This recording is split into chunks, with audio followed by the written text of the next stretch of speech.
The great hall of Eldrian Castle was a place where silence spoke louder than words.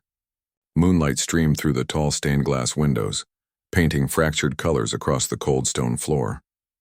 Banners of old wars and victories hung like heavy shadows, their golden threads dulled by time. Tonight the hall was alive with whispers, sharp with tension, for the king had summoned the court to witness a matter of great importance. At the center of the hall, standing with an air of unyielding power, was the Alpha, the prince feared and admired in equal measure. His black cloak fell to the floor like liquid night, and his eyes, dark and stormy, scanned the room without need of words. None dared meet his gaze for long. His presence alone was a challenge, a command, and yet tonight he was expected to bow to tradition, to marry as the king decreed. The noble families waited in rigid lines, the courtiers shifting uneasily. Candles flickered against the high walls, shadows leaping like restless spirits. The king sat upon his throne, his jaw tight, his fingers drumming impatiently. The Alpha was to choose a bride, a union that would secure alliances, strengthen the kingdom, and satisfy the king's hunger for control. Into this tense silence stepped the heroine. She moved with calm certainty, her steps echoing in the vast hall. Her gown of deep emerald rippled softly, catching the pale light, but it was not the elegance of her attire that drew attention. It was the quiet strength in her posture, the way her eyes, bright and unafraid, met the Alpha's gaze without flinching. Whispers ran like wind through dry leaves. Who is she, daring to approach so boldly? She cannot know the rules, another voice said, though fear tinged the words. The heroine stopped before the Alpha, and the room seemed to hold its breath. Even the flickering flames paused in their dance. She bowed lightly, not in submission, but in respect, and spoke clearly, her voice ringing through the hall. "I know what is expected of me," she said, her tone calm yet unwavering. "But I will not bend to fear or command. I cannot accept what is offered under threat or control." The Alpha's dark eyes narrowed. The hall was silent so suddenly that the whispers seemed to vanish into the walls. The king's face turned red, a vein pulsing at his temple. His hand gripped the armrest of the throne as if it were the only thing keeping him tethered. "You dare," the king began, his voice low, tight with anger, but the words caught in his throat. "I accept your rejection, Alpha," the heroine continued, meeting the Alpha's gaze steadily. "I will not be part of a union made to please politics or fear. If you wish to marry, it must be because you choose it freely." The room froze. Nobles' mouths opened and closed like fish in water. Servants shifted nervously, unsure if they should flee or bow. The Alpha, for the first time in many years, did not speak. His stormy eyes studied her, dark and unreadable, and a flicker of something, curiosity, intrigue, maybe even admiration, crossed his features. The king's temper, however, was not so restrained. "How dare you defy me?" he roared, his voice booming through the hall, shaking banners and candlelight alike. "Do you not know whom you face? This is the Alpha, my son. Your insolence will not be tolerated." The heroine's chin lifted and she did not flinch. "I do know whom I face, and I also know fear is not respect, nor is silence obedience. I will not bow because it is demanded. I will bow when it is earned." Murmurs of shock rippled across the hall. A few noble women gasped, clutching their pearls. Some men's eyes narrowed, their jaws tightening in disapproval. The king's face darkened further, veins standing out against pale skin. His control, long thought absolute, began to crumble. The Alpha remained still, but the tension around him seemed to bend the air. Courtiers leaned slightly forward, sensing the weight of the moment. Here was someone who did not flinch before him, who did not tremble at the threat of his power, and for reasons he could not name, the Alpha found himself unsettled, drawn to her courage, stirred by a spark he had thought long buried. He took a single step toward her, each movement deliberate, silent, and commanding. The hall seemed to shrink around them, the flickering candlelight reflecting in his dark eyes. "You are bold," he said finally, his voice low and deep, carrying a weight that made the room tremble. "Do you understand the danger of what you have done?" "I understand," she replied softly but firmly, "and I accept it." For a moment, silence reigned again, thicker and more profound than before. The king's knuckles whitened as he gripped the throne. His authority, long absolute, felt suddenly fragile. Every eye in the hall was on the pair, waiting, as if the very air held its breath for what would happen next. The Alpha's hand twitched at his side, a subtle, restless movement that no one except the heroine seemed to notice. She sensed it, and a quiet thrill ran through her. There was power here, immense and dangerous, but it was mixed with something else, something almost human, almost vulnerable. The king's voice finally broke through the tension, sharper now, filled with fury. "You will obey me. This union will take place." The Alpha's gaze did not leave the heroine. He stepped closer, close enough that the faint scent of his presence brushed against her, a mixture of cold metal and storm. "No," he said, and the single word was like a clap of thunder in the hall. "She will not obey anyone but me if I allow it. And tonight I allow nothing except silence in this hall." A gasp rose from the audience. The king's face turned a deep crimson. He slammed his fist on the throne, a crack like thunder echoing across the stone walls. "You defy me?" he roared, the king's authority fracturing like glass under pressure. "I defy fear," the Alpha said, his voice calm but terrifying, like ice breaking over fire. "And I will not bow to tyranny disguised as tradition." The heroine's heart pounded, though she kept her posture steady. She had expected resistance, threats, even violence, but the Alpha's stance was different. He was not attacking her. He was not punishing her. He was observing, calculating, intrigued. And in that strange, silent acknowledgement, a fragile connection formed like frost on steel. The courtiers murmured again, a ripple of astonishment and fear passing through the room. The king, however, was beyond control. He rose, towering, red-faced, fury and disbelief twisting together. The Alpha's defiance had shattered the balance of power in the hall, and the king's grip on order and obedience slipped further from his fingers. The Alpha's gaze shifted, meeting the heroine's eyes again. For a fleeting moment the court vanished, the banners and candles fading to shadows. It was as if only the two of them existed in the room, two forces equally strong clashing silently. The heroine could see the storm within him, a tempest of pride, power, and something darker she could not name. And yet, beneath the storm, she sensed a flicker of recognition. He understood her courage. Perhaps he even respected it. Or perhaps he was simply drawn to it, the way a shadow leans toward light. The hall fell silent, a silence that was heavier and louder than any scream. Eyes turned, breaths caught, hearts pounding.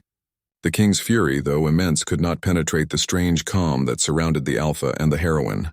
In that frozen moment, the future of Eldrian Castle, and perhaps the entire kingdom, felt uncertain, balanced on the edge of a knife. The heroine stepped back, curtsying slightly, but her eyes never left his. The Alpha watched her, a storm of emotion contained within his dark gaze. The king bellowed again, but the words seemed to fall flat, swallowed by the weight of the moment. Then, almost imperceptibly, the Alpha spoke again. "Leave the hall," he commanded quietly. Yet every word carried authority beyond the king's. "And do not doubt your courage, for it has not gone unnoticed." The heroine nodded, her pulse racing, and turned gracefully toward the door. The courtiers parted silently, and the Alpha's gaze followed her, intense and unblinking. The king slumped back onto his throne, seething and powerless as the hall emptied slowly, whispers echoing in the shadows. Alone, the Alpha closed his eyes briefly, a rare vulnerability passing over his features. For centuries he had been feared, untouchable, and controlled only by duty and curse. Yet here, in the quiet aftermath of defiance, he felt something he had not known in ages, curiosity, and perhaps the first spark of longing. Outside, the moon hung full and cold over Eldrian Castle, casting pale light across the ancient stone. Within its walls, a story had begun that none could predict, a tale of power, defiance, and the slow, uncertain stirrings of a bond that might change everything. The hall would remain silent long after, but one thing was certain: the Alpha was no longer in control of his heart, and the heroine had no idea of the danger she had invited. And so, under the watchful eyes of the stars, the first threads of a dark, twisted romance were woven, heavy with tension, power, and the promise of storms yet to come. The castle was quieter now, but the air still hummed with the echoes of the confrontation in the great hall. Moonlight poured across the stone floors of Eldrian Castle, illuminating corridors where shadows stretched long and thin, twisting like living things. The courtiers whispered, wary of the Alpha's gaze. Yet even in the empty hallways his presence was felt, a storm contained behind dark eyes. The heroine walked these corridors with careful steps, Her mind still replayed the moment of defiance, the silence that followed her words and the Alpha's piercing gaze. She had expected punishment or at least scorn, but instead he had observed her with something like curiosity, something she had not seen in a royal court before. Meanwhile, the Alpha paced the upper halls of the castle restless. The king's fury had shaken him, but not for the reasons anyone expected. He was intrigued, drawn to the courage of the one who had dared speak so freely.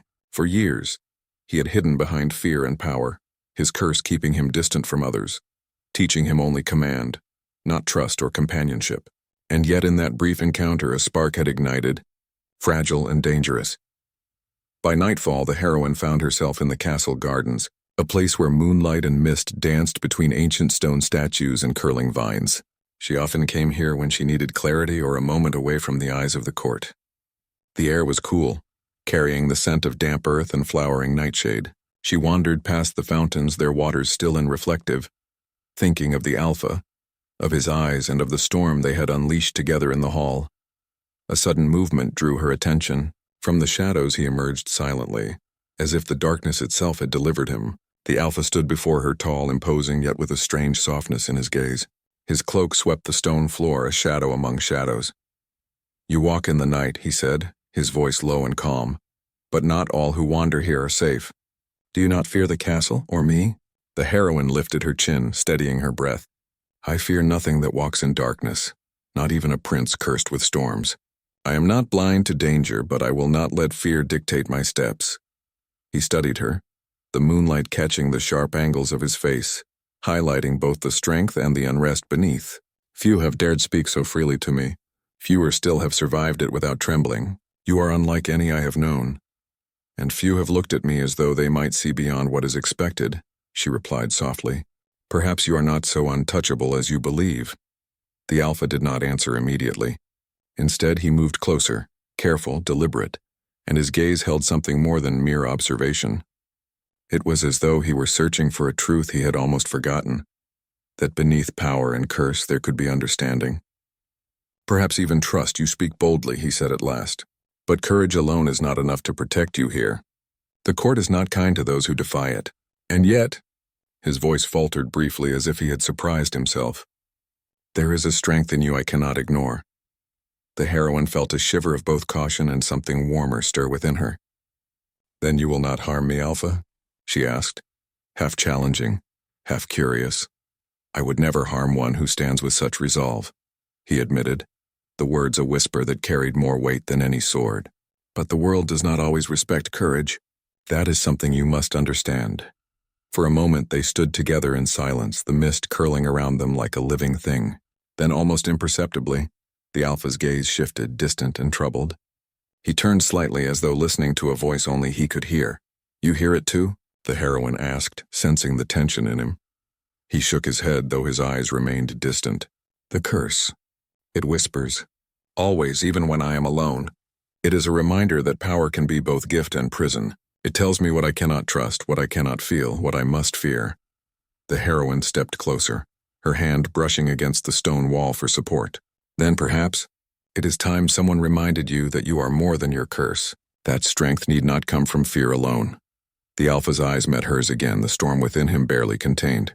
Her words, simple yet fearless, struck a chord he had not thought possible. For centuries he had been bound by the weight of legacy and magic, taught to command and dominate, never to trust or be seen. And yet here, in the quiet of the garden, someone had seen him. Not the legend, not the curse, but the man beneath. Before he could speak, a faint rustle sounded from the deeper shadows of the garden. The heroine stiffened. "Did you hear that?" she whispered. He stepped in front of her, his presence a shield and a warning. "Always, but it is not what you fear. Do you trust me?" "Yes," she replied without hesitation. It was not a naive trust, but a deliberate choice, made in the midst of uncertainty and danger. The Alpha nodded slowly, a subtle shift in his posture. "Then follow me," he said. They moved through the garden, past ancient statues whose eyes seemed to follow them, and toward a secluded archway that led to the older, forgotten part of the castle, the ruins of a library sealed long ago, filled with forbidden knowledge. Few dared enter, for whispers said it held secrets of the curse that haunted the Alpha's bloodline. Inside, Dust motes danced in the faint moonlight, settling over tomes bound in cracked leather. The air smelled of old paper and magic, thick and almost tangible. The Alpha led her to a large carved table, pointing to an open book that seemed older than the castle itself. "This," he said, his voice softer now, "contains truths few have seen, secrets of my family, of the curse. You must understand, if you are to walk beside me, that my power comes at a cost." The heroine leaned over the pages, eyes wide. Symbols glowed faintly on the parchment, runes that hummed with an unseen energy. She read aloud, her voice barely above a whisper. The curse was ancient, bound to the first Alpha of their line. A pact forged with a force that demanded fear and obedience in exchange for strength. It had shaped generations, twisting power into isolation, love into suspicion. "You carry it," she said finally, looking up at him, "not just in body but in soul. No wonder the court fears you. No wonder your own father struggles to control you." The Alpha's gaze softened, the mask of arrogance and menace slipping just enough to reveal the man beneath. "And yet you do not flinch. You do not see me only as a monster. That is rare and dangerous for both of us." Her lips curved slightly, though her eyes remained serious. "Danger is part of life. We do not escape it, and perhaps we should not. I would rather face danger with truth than live in silence under fear." The Alpha stepped closer, his cloak brushing the floor. "You speak as though you know me, as though you understand the weight I bear. And perhaps you do, though I have never let anyone approach so close." They stood in silence, the ancient library around them seeming to shrink, leaving only the two of them, bound by curiosity and a shared recognition of hidden pain. The heroine sensed the power in him, not just the curse, but the strength that had been honed by generations of expectation and fear. And yet beneath it all there was something fragile, something longing, something he did not yet know how to name. Suddenly, a tremor ran through the castle. The walls shivered as if the very stones themselves had heard a warning. The runes on the book flickered, and a chill swept the library, carrying a voice that was not entirely human. The heroine grabbed the Alpha's arm instinctively. "What is that?" she whispered, fear threading through her calm. He frowned, his stormy eyes narrowing. "The curse. It is stirring. Not because of me, but because of you. Your courage, your presence. It awakens forces that have waited long for such defiance." Her breath caught. "Then what do we do?" "We prepare," he said, his voice low and certain, though tension lined every word. "There are truths you must know, dangers you cannot yet see, and we must face them together. If you falter, it may cost more than either of us can bear." The heroine nodded, not with fear but with determination. "I will not falter." The Alpha studied her, the storm inside him quieting slightly, replaced by something like hope, or perhaps the first stirrings of trust. For centuries he had walked alone, bound by fear, legend, and curse. Yet here, in the quiet shadows of the forgotten library, someone had met him, not with obedience, not with awe, but with understanding. And for the first time in as long as he could remember, he wondered, could he allow himself to care? A sudden knock at the heavy library door interrupted their thoughts. They froze. Outside, the faint voice of a courtier whispered through the stone walls, urgent and trembling. "My lord, my lady, there is trouble outside the castle gates." The heroine's heart quickened. "Trouble?" she asked. The Alpha's eyes darkened, a shadow passing over his face. "Not just any trouble. Forces are moving, old powers, forgotten alliances, and it seems they have begun to stir because of us." The library was silent again, the weight of what was to come pressing on both of them. The night outside was deep, the moonlight pale, and the air carried the scent of storm and secrets. The Alpha turned to her, his voice barely a whisper. "Whatever comes next, stay close, trust me. Do not let fear lead you, and do not let curiosity alone guide you. We are bound now, in ways neither of us fully understand." She nodded, gripping the edge of the table. "I trust you, and I will follow, even into darkness." The night had grown colder as the Alpha and the heroine made their way beyond the castle walls. Mist curled around their ankles like a living thing, and the moon hung high, pale and watchful, illuminating the path to the ancient ruins that had long been forbidden to all. The air smelled of damp earth and old stone, carrying whispers of forgotten magic. The Alpha moved with a predator's grace, alert to every sound, every shift of the wind. He had never led anyone through these ruins before, and yet, with the heroine at his side, he felt a strange mix of protectiveness and apprehension. His curse stirred within him, restless, reacting to her presence, to her courage, to the fragile bond they had begun to forge. "This place is older than the kingdom," he said quietly, his voice low, carrying over the crunch of stones beneath their feet. "It holds secrets that were not meant to be disturbed. Few have entered and fewer have returned." The heroine did not falter. Her hand brushed over the rough stone walls as they walked, tracing the carvings of long-dead kings and sigils of magic. "Then perhaps it is time those secrets were faced," she said softly. "If the curse is to be understood, we cannot hide from it." He glanced at her, a storm of emotion in his dark eyes. Fear, curiosity, and something more human that he had not allowed himself to feel in decades. "You speak as though you know what lies ahead," he murmured. "Do you not fear it?" "Fear alone cannot guide us," she replied, her gaze steady. "I would rather face danger with eyes open than live in shadow." The ruins rose before them, jagged and broken, stones stacked in patterns that had been lost to memory. Glowing runes lined the archways, faintly humming with a power that thrummed in the Alpha's veins.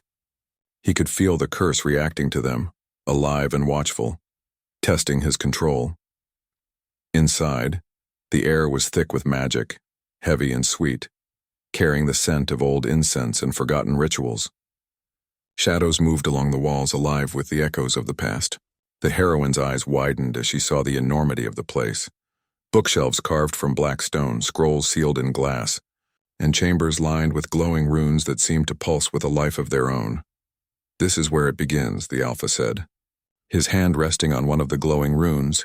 "This is where my ancestors made the pact that bound me to the curse, and this is where it must end if it can end at all." The heroine stepped closer, her fingers brushing the cold stone. "Then show me," she said. "I need to understand if I am to help you." He studied her for a long moment, the storm within him churning. To let her see this part of him, to show her the darkness he had carried for centuries, was a risk. And yet, the trust she had offered, unwavering and brave, had opened a door he had thought forever closed. "Very well," he said finally. "But know this, the curse is not just a burden. It is a force that tests everything, your courage, your heart, your will. Once we enter its heart, nothing will be the same." The heroine nodded, determination clear in her eyes. "I understand. I am ready." They entered a central chamber, the walls etched with symbols that glowed faintly under the Alpha's touch. The air pulsed with energy, and the floor beneath them seemed alive, humming with a power that was almost tangible. In the center of the chamber stood a pedestal, upon which lay a black crystal pulsing with dark light. The Alpha approached it cautiously, his fingers brushing the surface, feeling the curse's weight ripple through him. "This crystal," he said, his voice tense, "holds the essence of the curse. My ancestors bound it here, and through it the curse has persisted across generations. It is both prison and weapon, and it will not release me willingly." The heroine watched him closely, sensing the danger that radiated from the crystal. "Then we must face it together," she said. "You are not alone." He turned to her, the storm in his eyes softened by a rare vulnerability. "You have no idea what you are offering," he said quietly. "To stand beside me is to invite danger into your very soul. This curse, it will test you as much as it tests me." "I am not afraid," she said, her voice steady. "I will not let it harm me, not while I can stand beside you." For a long moment the Alpha studied her. Then, with emotion both hesitant and resolute, he took her hand. The moment their fingers touched, the crystal pulsed brighter, sending a shiver through the chamber. Shadows swirled along the walls, forming shapes that whispered threats and warnings. The air grew heavy, thick with the power of the ancient curse. "Hold on," the Alpha said, his voice strained. "This will not be easy. You must keep your mind clear, your courage firm. If you falter, it will strike at your heart, your fears, everything you hold dear." The heroine nodded, gripping his hand tightly. "I will not falter." He drew a deep breath, closing his eyes, and began to chant in a language older than the kingdom itself. Runes along the walls flared brighter, casting strange shadows that danced like living spirits. The crystal responded, its dark light pulsing faster, threatening to engulf the chamber in a storm of power. The heroine felt the energy pressing against her, probing her mind and soul, testing her resolve. Images flashed before her eyes, visions of failure, of the Alpha consumed by the curse, of herself lost and alone. She trembled but did not break. She tightened her grip on his hand, grounding herself in the moment, in the trust they shared. The Alpha's chant grew louder, each word carrying the weight of centuries, the power of the curse and the strength of his will. His body shook, the effort evident, yet he did not falter. The heroine could feel the raw force radiating from him, a mix of pain, power, and determination. "Do not let it control you," he shouted, eyes blazing as the crystal's light reached a fevered pitch. "I will not let it control me, nor you." Together they stood hand in hand facing the pulsing heart of the curse. Shadows writhed and screamed, the air thick with ancient energy, yet the heroine's courage did not waver. She met his eyes, and in that moment the Alpha found strength he had not known he possessed, not from power, but from trust, from connection, from the simple, unyielding bravery of someone willing to face darkness by his side. The crystal shuddered, its dark light flickering as if uncertain. The shadows twisted violently, then stilled as if sensing the bond that had formed between them. A low, resonant hum filled the chamber, vibrating through their bones. The Alpha's chant softened, his voice merging with hers as he allowed her presence to guide him, to anchor him against the tide of the curse. For a moment, the chamber was still. The crystal's glow dimmed, pulsing slower, weaker. The curse, ancient and relentless, recoiled against the force of trust and courage that now faced it. And then a burst of light, blinding and pure, filled the chamber. The crystal cracked, a fracture running through its heart, sending sparks of dark energy scattering across the floor. The Alpha fell to one knee, gasping, sweat streaking his face, while the heroine crouched beside him, holding his hand and lending him strength. When the light faded, the chamber was quiet. The shadows were still, the air calm. The crystal lay broken, dark shards scattered across the floor. The Alpha's chest rose and fell with heavy breaths, and for the first time in centuries his eyes were free of the storm within. You did it," he whispered, his voice trembling, almost human. We broke it." The heroine smiled faintly, her hand still in his. "We faced it together. That is why it yielded." He looked at her, awe and disbelief mingling in his stormy eyes. I never thought—" His voice faltered, and for a moment he seemed a man. Not a legend, not a curse. "I never thought someone could see past it. Past me. You were never alone," she said softly. "Not while I am here." They rose together, the weight of the chamber lifting, though the ruins still whispered of old power and secrets. Outside, the first light of dawn began to creep over the horizon, painting the stones in pale gold. The world felt different, lighter, as if the curse's shadow had been lifted from both the Alpha and the castle. But even in that moment of triumph, they knew the journey was not over. Breaking the curse was only the beginning. The Alpha had faced his darkness, but the court, the king, and the forces that had stirred outside the gates would not remain idle. And yet, in the heroine's presence, he felt something he had not known he could feel: hope, trust, and the faint, fragile stirrings of love. As they stepped from the ruins back into the misted forest path, their hands still intertwined, the Alpha spoke softly. "Whatever comes next, I will not face it alone." "And neither will I," she replied, her eyes bright with courage and determination. The forest around them seemed to lean closer, shadows stretching long and silent as if witnessing the birth of a new bond, one forged in courage, trust, and the defiance of darkness. Dawn broke over Eldrian Castle, spilling pale gold across the stone battlements and courtyards. The castle, which had seemed alive with whispers and fear the night before, now appeared deceptively calm. Yet beneath this calm lay a tension that pulsed like a hidden heartbeat. The events of the previous night had shifted the balance of power, and the echoes of defiance would not fade easily. The Alpha returned to the castle accompanied by the heroine, their hands still clasped from the trials in the ancient ruins. The corridors felt different now, though no one noticed why. Guards and servants sensed the change in the Alpha, the absence of the curse that had long shadowed him. Even the tapestries and banners seemed to lean closer, as though acknowledging the presence of a man freed from an unseen burden. The king awaited them in the great hall, his face dark with fury, his eyes narrowing as they caught sight of the two emerging from the corridors. The courtiers had already gathered, murmuring nervously. Whispers spread through the hall like wildfire. The Alpha had returned, yes, but there was something different about him, something unshakable, something dangerous. "You dare return to my hall after defying me?" the king bellowed, his voice reverberating off the walls. His hands gripped the throne, knuckles white. Do you not understand the consequences of your insolence? The Alpha met his father's gaze steadily, his posture unyielding. I do understand, he said, his voice calm but carrying a weight that silenced the hall. And yet I return not to bow to fear or command. I return as a man who has faced his own darkness and emerged stronger. The courtiers shifted uneasily, sensing the tension between father and son. The king's fury was a living thing, threatening to ignite at any moment, yet it faltered under the Alpha's unshakable presence. His eyes flickered to the heroine, and the king's expression twisted. And you, he said, his voice sharp, turning to her. You encouraged him. You dared walk with him into places forbidden. You have brought chaos into my house. The heroine lifted her chin, calm and resolute. I walked where courage led me, not fear. I sought truth, not obedience.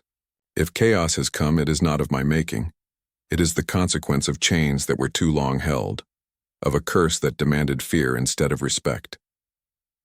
The king's hands trembled slightly on the throne. The power he had wielded for decades felt fragile in that moment. The Alpha stepped forward, the shadows around him no longer threatening but controlled, his presence commanding not just attention but respect. Father, he said slowly, measured, yet every word held authority. The curse that once bound me is broken. I am no longer your pawn, no longer a tool for alliances and obedience. I stand here as myself, and I will not bend to fear. The courtiers gasped, and a ripple of murmurs ran through the hall. The king's mouth opened shut and opened again. Rage burned in his eyes, but it could not fully take hold against the quiet, undeniable power radiating from his son.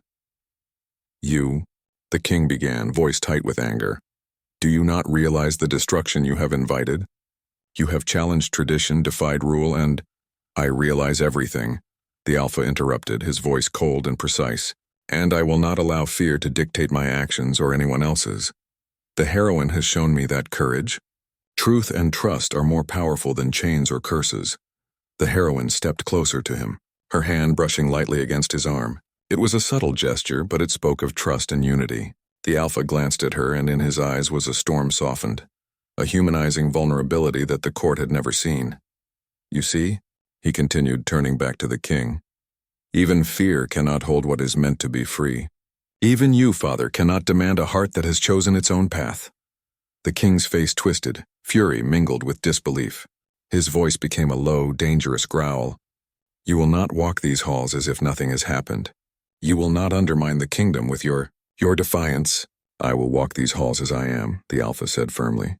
The kingdom is not sustained by fear but by respect, by courage. And I will protect it, not for power, but for those who dwell within it. The tension in the hall was palpable, every noble and guard sensing that the balance had shifted irrevocably. The Alpha and the heroine stood together, bound by shared trials, their bond stronger than the fear that had ruled the castle for generations. The king's fury had not diminished, but for the first time, it no longer controlled the room. You think your courage absolves you, the king said, voice rising. But there are forces at work you cannot understand. The curse. Its influence has spread beyond you. Old alliances stir, and enemies who wait in shadow are watching your every move. The Alpha's expression darkened. Then we will face them, he said, voice steady, unwavering. The curse is gone, but threats remain. We are prepared. And this time, we will face them together. The heroine's eyes met his, and in that glance was a silent understanding. They would face danger, and perhaps death, yet neither would falter. Together they had broken a curse. Together they would confront what lay ahead. The king's hands clenched tightly. You will not— You cannot— His voice faltered, a mixture of rage and fear. You have no idea what you have unleashed. I know more than you believe, the Alpha replied. I know that courage is stronger than fear, that trust can overcome even the darkest magic, and that no power can control what has chosen to be free. A hush fell over the hall, the words hanging in the air like a challenge and a promise. The courtiers exchanged glances, some in awe, some in fear. The heroine's hand still rested lightly against the Alpha's arm, a quiet anchor amidst the tension. The king's eyes flashed, and he rose from the throne, his movements sharp and precise, his aura of command clashing with the newfound strength of his son. You dare to lecture me? To defy me? Yes, the Alpha said, calm and unyielding. And it is not defiance born of disrespect but of truth. I will no longer be bound by fear, and I will no longer allow the kingdom to be ruled by chains of tradition that harm instead of protect. The hall trembled with the force of his words, as though the very stones themselves recognized the shift in power. The king's fury burned hotter, yet it met a resistance he could not break. For the first time in decades, he faced a son who was not a boy to be commanded, but a man to be reckoned with, equal in strength, vision, and courage. Then, the king said slowly, voice cold but measured, if you will not bend, if you choose this path, know that it will not be easy. The kingdom will not yield willingly. The forces you have disturbed in the night are already moving. You may have broken the curse, but the shadows that linger beyond these walls will not forgive so easily. The Alpha's eyes darkened, stormy and resolute. Then let them come, he said, voice firm. I will face them as I have faced the curse, and I will not stand alone. The heroine nodded, standing beside him, unwavering. You are not alone, she said softly, and I will not leave your side. The king's face was a storm of conflicting emotions, fury, fear, disbelief, and perhaps the first flicker of understanding that the Alpha had changed irrevocably. The balance of power in Eldrian Castle had shifted, and the king, for all his authority, had no simple way to regain it. The courtiers held their breath, waiting for the storm to break. And outside the castle gates, in the shadows of the forest, forces that had lain dormant for centuries began to stir. Whispers of old magic, of alliances forged in secrecy, and of ancient enemies moved unseen, drawn to the ripples the Alpha's defiance had sent through the kingdom. The Alpha's gaze swept across the hall, finally resting on the king. We will meet every threat, every shadow and every enemy, he said, and we will endure together, not for power, not for fear, but for truth and courage. The heroine stepped closer, her hand finding his again. And no matter what comes, she said, her voice unwavering, we face it side by side. A chill wind blew through the hall as the first distant echoes of approaching danger stirred the banners. Outside, the morning light struggled to penetrate the gathering clouds, as though the world itself sensed the storm about to descend. For the first time, the Alpha did not feel the weight of the curse, yet he felt the weight of responsibility. And beside him, the heroine's courage shone like a beacon, unshaken, unwavering, and fierce. The king, still seated on his throne, clenched his fists.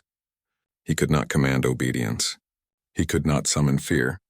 He could only watch as the Alpha and the heroine, united by trials and trust, prepared to confront the unknown forces that were moving against the kingdom. And somewhere beyond the forest, in the deep shadows, eyes watched. Whispers carried on the wind. The game of power, of legacy, of darkness and light was far from over. The morning fog hung low over Eldrian Castle, masking the paths and valleys beyond its walls. The Alpha stood at the highest tower, his cloak billowing in the wind, dark eyes scanning the horizon. The ruins of the curse behind him, the palace halls had shifted in power, and yet the threats that stirred in the shadows were real and immediate. The heroine joined him, her steps quiet, determined, yet light with purpose. They are coming, she said softly, her voice carrying over the cold wind. The forces beyond the forest, they know of the curse's end. They know the Alpha stands free. He did not turn to look at her immediately, but when he did, there was a storm in his gaze, fierce yet tempered by her presence. And we will face them, he said. I am no longer bound by fear or chains. And neither are you. Together, we are stronger than any force that moves in shadow. The heroine smiled faintly, the wind tugging at her hair. Then let them come. We will show them courage and truth, not just power. Below the tower, the castle's inhabitants stirred. Soldiers prepared weapons, archers climbed battlements, and courtiers whispered in fearful awe at the sight of the Alpha standing unbound, resolute, and unafraid. For generations, the castle had been ruled by fear, and now, its people glimpsed a new power, not one of intimidation but of strength born of trust, courage, and shared purpose. In the distance, a movement caught the Alpha's eye. Dark shapes, horses kicking up mist, shadows of soldiers and creatures from forgotten alliances approached through the valley. The heroine's grip tightened on his arm. They are more than just men, she said. Some carry ancient magic older than the castle itself. This is what your ancestors feared most. He nodded, his jaw set. Then we meet them with everything we have. No hiding, no retreat. Tonight we decide the kingdom's future, not with fear but with courage and unity. The two moved through the castle swiftly, rallying the soldiers and preparing the defenses. Yet it was not only the soldiers who stirred. The castle itself seemed alive, sensing the presence of its true alpha now free of the curse. Torches blazed brighter, banners fluttered as if in salute, and even the shadows seemed less oppressive, more obedient to the rightful command of one who had chosen courage over fear. The first clash came in the valley below. Shapes emerged from the mist, dark warriors clad in black, eyes gleaming, some wielding swords that shimmered with unnatural light, others muttering incantations in languages older than memory. The Alpha led the charge, standing at the forefront, the heroine at his side, courage flowing like a shield around them. The two moved with unspoken understanding, a harmony forged in trials and trust. Every step, every decision reflected the bond they had nurtured since the night in the ruins. Where shadows struck with fear, they met with light. Where curses whispered deceit, they met with clarity. The battle was fierce. Soldiers clashed, swords rang against shields, and magic flared in bursts of blue and gold. The Alpha moved like a storm, precise and unstoppable, yet tempered by strategy and instinct. He did not fight alone, nor did he command through fear. His soldiers followed him because they believed in him, because they saw a leader who had faced the darkest forces and emerged stronger. The heroine was no stranger to battle. Her courage shone, her movements deliberate and fearless. She aided the soldiers, guided the Alpha when the shadows shifted unpredictably, and even confronted foes who sought to strike from hidden corners. She was more than an ally. She was the spark that held the Alpha's resolve steady, the presence that turned strategy into victory. In the heart of the valley, the leaders of the invading force revealed themselves, two figures cloaked in shadow, their faces hidden behind masks carved with runes of power. They spoke in unison, voices echoing with unnatural resonance. "Alpha," one hissed, "you think freedom belongs to you. The curse was never yours alone. You are part of a greater design, and your defiance threatens balance." The Alpha's eyes narrowed, lightning flickering faintly at his fingertips. "Balance built on fear and chains is not true balance," he said, voice carrying over the din of battle. "I am free, and I choose to protect this kingdom, not control it through terror." The heroine stepped beside him, her eyes blazing. "You will not harm this land nor the people who dwell here. Their courage is their own, and we will stand for it together." The shadows lunged, magic clashing with steel, and the battlefield became a storm of light, dark, and power. Yet despite the fury, the Alpha and the heroine fought as one. Each movement synchronized, each decision instinctive, born of trust and unity. Where darkness pressed, they pressed back. Where fear threatened, courage answered. As the battle reached its peak, the Alpha faced the two leaders directly.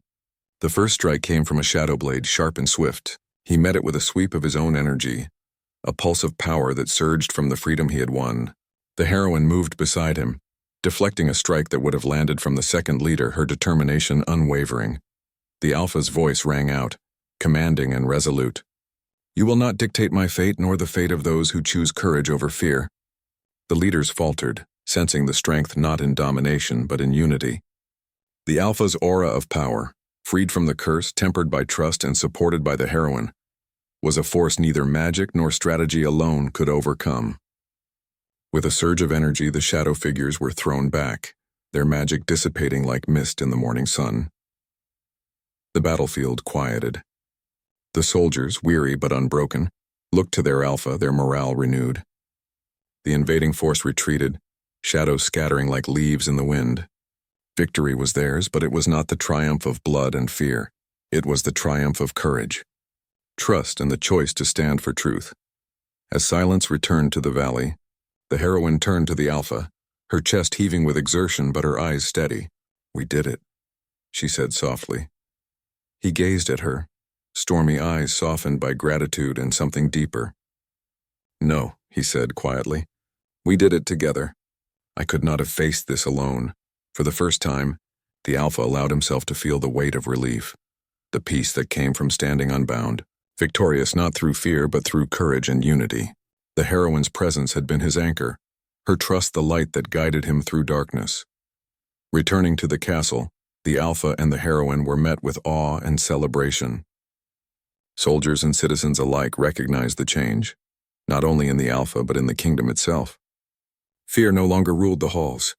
Courage, respect, and shared trust had taken its place. The king, watching from his throne, saw the truth in his son's eyes and in the heroine's unwavering presence. Rage and disbelief warred with pride and understanding. At last he spoke, voice steady yet softened. "You have changed the kingdom," he said. "And perhaps you have changed me." The Alpha inclined his head. "The kingdom can be stronger, Father, if ruled not by fear but by courage and unity. We choose to protect, not dominate, to lead, not command." The king's eyes softened, the first flicker of acceptance in decades. "Then, may your reign be guided by wisdom, courage, and trust." The heroine stepped forward, her hand brushing the Alpha's. "The kingdom is stronger because we faced darkness together, and so must its leaders, bound by truth, not fear." The Alpha looked at her, and for the first time, he saw not just courage but a promise, a partnership that would endure beyond battles, curses, or shadows. "You have shown me what it means to trust, to fight, and to love without chains," he said softly. "And for that I am forever grateful." The heroine smiled faintly, her eyes shining with quiet triumph. "And you have shown me that courage and truth can change even the darkest of hearts." As the sun rose higher, bathing Eldrian Castle and the valley in golden light, the Alpha and the heroine stood together, hands clasped, hearts bound not by fear or curse, but by trust, courage, and the unspoken promise of a future built on shared strength. The shadows lingered on the edges of the kingdom, as they always would, but now they knew the Alpha and the heroine were unafraid. They had faced darkness, broken chains, and confronted the world's oldest fears, and they had emerged stronger, united and free. In the quiet of the morning, the Alpha finally allowed himself a small, genuine smile. The heroine mirrored it, her hand still resting lightly against his. Together, they looked toward the horizon, toward a kingdom reborn, toward a future they would shape side by side. And in that moment, the castle, the kingdom, and even the wind seemed to acknowledge it. The dawn was theirs. A new era had begun,